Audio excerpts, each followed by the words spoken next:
প্রশ্ন করেছেন উত্তর 24 পরগনা থেকে সুপ্রীতি শ্রীদেবী দেবী দাসী।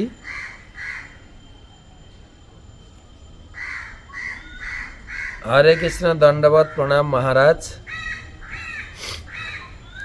কোন সেবার দ্বারা ভগবানকে বেশি প্রসন্ন করা যায় একটু যদি বলেন। ভগবান নিজেই বলেছেন যে আমার বাণী যে প্রচার করে নচ তস্মাৎ মনুষ্যেষু কশ্চিৎ মে প্রিয় কীর্তম, যে আমার বাণী প্রচার করে সে হচ্ছে আমার সব থেকে প্রিয়। কিন্তু সেই সঙ্গে আমি গুরুদেবের কাছে শিখেছি ভালো করে ভগবানের সেবা পূজা ও নাম জপ, মানে ভক্তি যোগটা ভালো করে করবেন এবং সেই সঙ্গে প্রচার করবেন, তাহলে ভগবান অবশ্যই খুশি হবেন। আবার শিল প্রভুপাদ বলেছেন সমস্ত প্রকার প্রচারের মধ্যে যে আমার গ্রন্থ প্রচার করে, if you really want to please me then distribute my books, আমার বই বিতরণ করো, তো তাতে প্রভুপাদ আরো খুশি হন। আপনি তো প্রচার করছেন।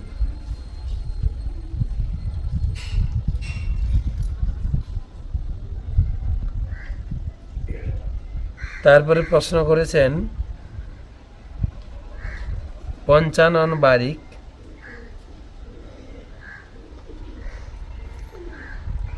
অনেক বড় লেখা। মোটামুটি আমি যেটা বুঝেছি যে আমার এখানে যে মন্দির আছে, আমি সকালে 7টার সময় মঙ্গল আরতি করি। তো স্থানীয় অনেক শিশুরা তারা সেই মঙ্গল আরতিতে যোগদান করে, তাদেরকে আমি বলি স্নান করে আসতে। তারা স্নান করে না, কিন্তু সকালে উঠে তাদের বাসি জামা কাপড় ছেড়ে নতুন জামা কাপড় পরে মন্দিরে আসে। তো তারা যে স্নান করে আসে না, সেটা কি ঠিক? তারা কি মঙ্গল আরতিতে যোগদান করতে পারে? অবশ্যই। কমপক্ষে তারা জামা কাপড় চেঞ্জ করে আসছে, তাতেই যথেষ্ট। অনেকে স্নান করতে পারে না, বা শিশুদের জন্য ছাড় আছেই, তারা অবশ্যই ভগবানের মঙ্গল আরতিতে যোগদান করবেন এবং তাদেরকে উৎসাহ দেবেন যাতে ভগবানের সেবায় আরো এগিয়ে আসতে পারে। তাদেরকে নিরুৎসাহিত করা ঠিক না।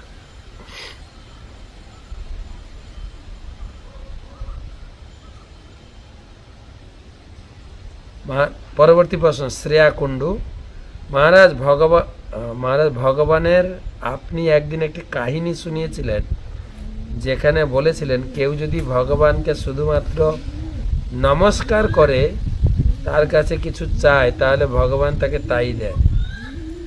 আমি যদি ভগবানকে বলি আমায় মুক্তি প্রদান করতে, তাহলে কি তিনি আমার এই প্রার্থনা শুনবেন?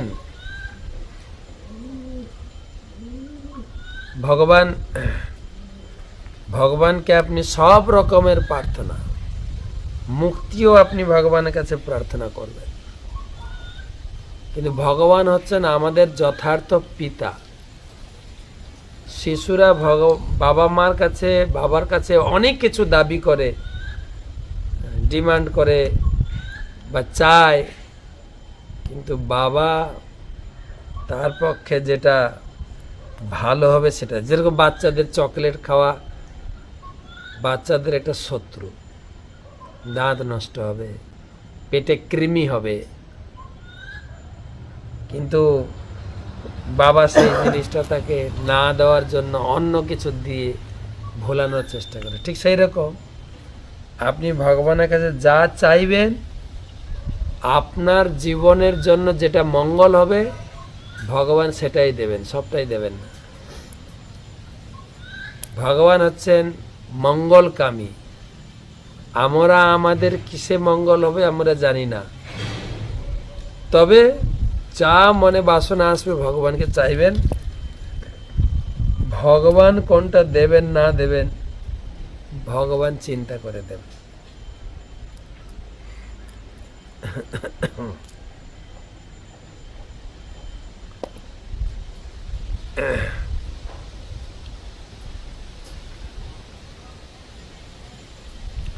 পরবর্তী প্রশ্ন,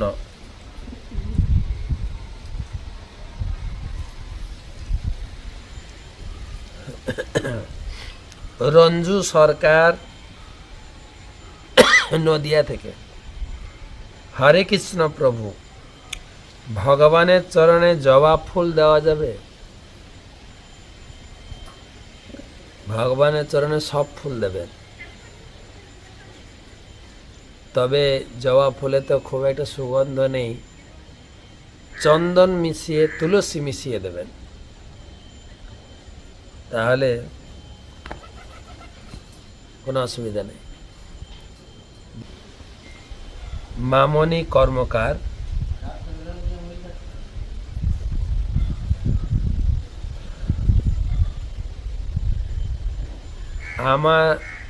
হরে কৃষ্ণ ইংরেজি অক্ষরে লিখেছে।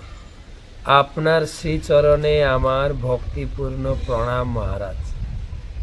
প্রথমে ক্ষমা চাইছি মহারাজ, এটা লেখে না রাখার জন্য। রাধা মাধবের অষ্টসখীর নাম প্লিজ আরেকবার বলবেন, ডান দিক থেকে বাম দিক করে। আমি নোট করে রাখবো মহারাজ। আগে বলেছিলেন কিন্তু নোট করিনি, দয়া করে আর একটি বার বলে দেন মহারাজ, প্লিজ প্লিজ প্লিজ। মনে রাখার সুবিধা, আমাদের রাধা মাধব বা রাধা কৃষ্ণ, রাধারানীর পাশে 4 সখী। রাধারানীর পাশে আছেন বিশাখা। বিশাখা সবসময় রাধারানীর সঙ্গে থাকে।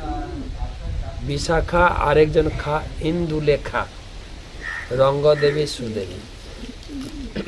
বিশাখার পাশে 4 জন,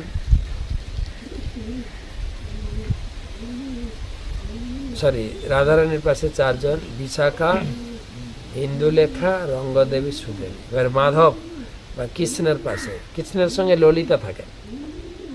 ললিতা, আরেকজন তা চম্পকলতা, চিত্রা, তুঙ্গবিদ্যা।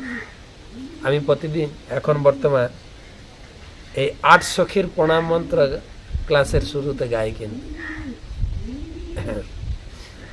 আপনারা শুনছেন যে সেই মন্ত্র প্রার্থনা করে আমি ক্লাস শুরু করি। কারুণ্য কল্পলতিকে ললিতে নমস্তে, রাধা সমান গুণ চাতুরিকে বিশাখে। বিশাখা আছে রাধারানীর পাশে। তং নৌমি চম্পকলতে অচ্যুত চিত্ত চৌরে, বন্দে বিচিত্র চরিতে সখী চিত্রলেখে।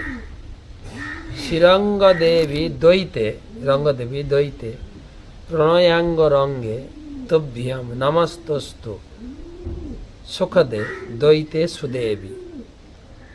বিদ্যা বিনোদ সদন পিচতুঙ্গ বিদ্যে, পূর্ণেন্দু খণ্ডন করে সুমুখী ইন্দুলেখে। ইন্দুলেখা সখী। এই ছিল 8 সখীর নাম এবং প্রণাম মন্ত্র।